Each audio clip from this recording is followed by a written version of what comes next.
Welcome back to another technical video. Today we'll be going through your question, answering it, and hopefully finding that solution that you need.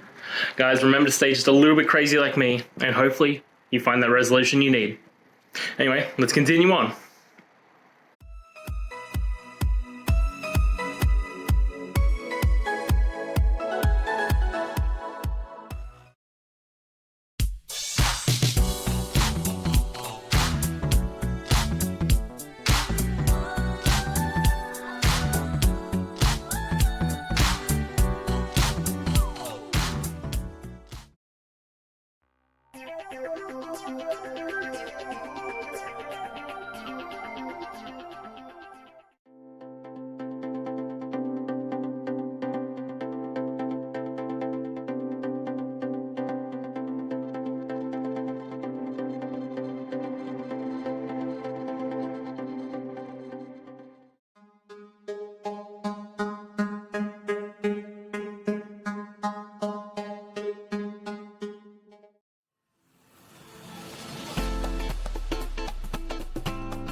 And that's it. I hope that helped find the resolution that you're looking for.